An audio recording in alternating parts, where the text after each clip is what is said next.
Hello, my name's Liz Davis. I'm the curator of St Neots Museum, and today we're going to be looking at an item from the museum's collection, which is a small shoe which was found in a chimney in the small hamlet of Duloe. Usually it's on display in the museum's Georgian case, and I've just brought it home so that I can show it to you today. I've chosen this item because we all need a bit of good fortune at the moment with this terrible coronavirus epidemic in the country, and this little item is all to do with bringing good luck to people. So the shoe was found in Duloe. I've got a little map here of St Neots from about 1990. You can see St Neots here. The little hamlet of Duloe is just to the west of St Neots, across the other side of the A1, just near Eton-Soken. Here's another map of Duloe from about 1950. You can see it's a very small hamlet with just a few houses. This road going this way is going towards Little Staunton, going west. If we follow the road this way from Duloe, we're coming back towards Eton-Soken and towards Duloe Mill, which many of you may know. This is a postcard in the museum's collection showing Duloe Mill. It's from 1948.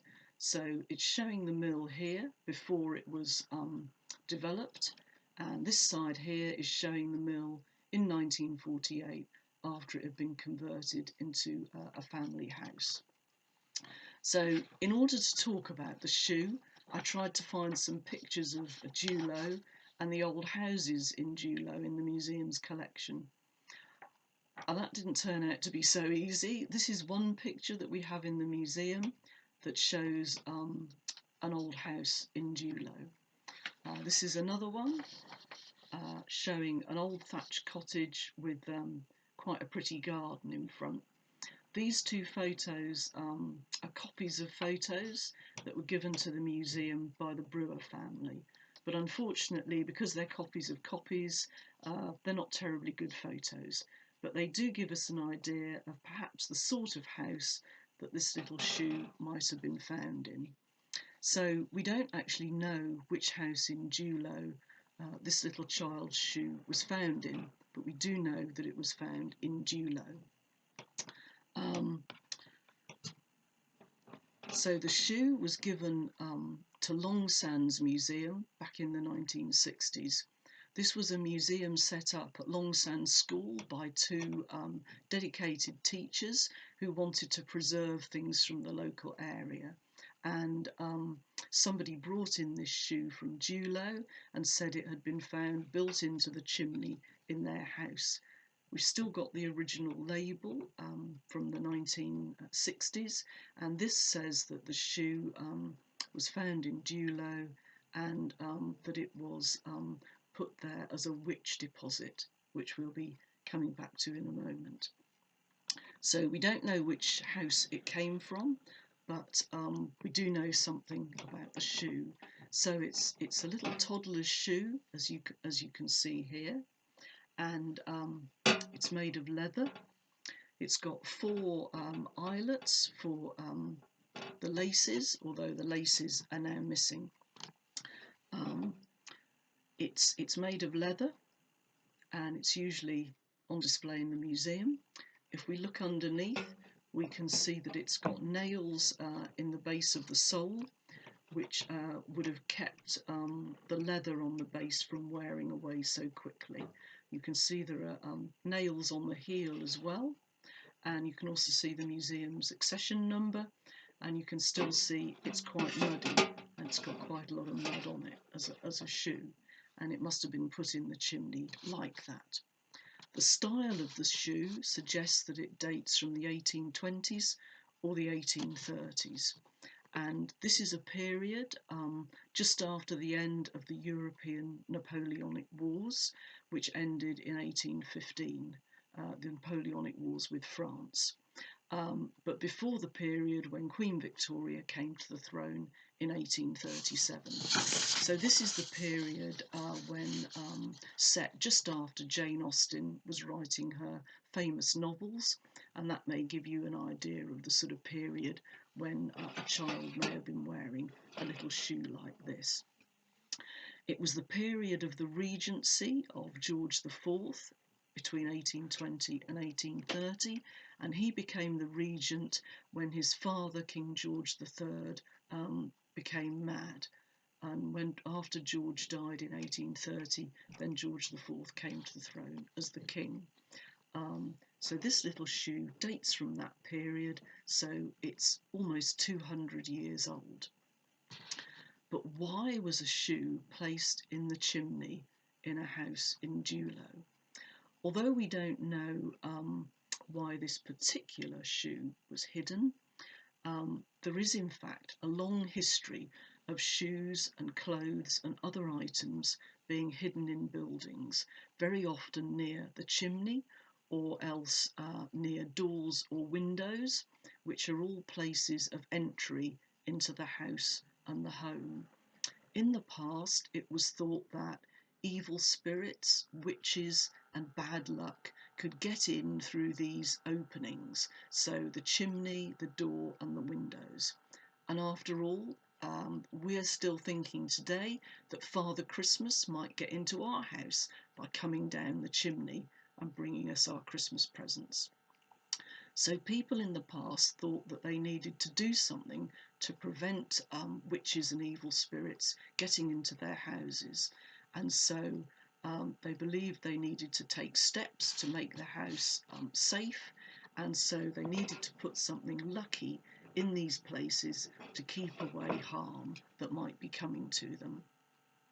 So our records, as we said, show that this little shoe was thought to be put into the chimney or built into the chimney to keep away witches.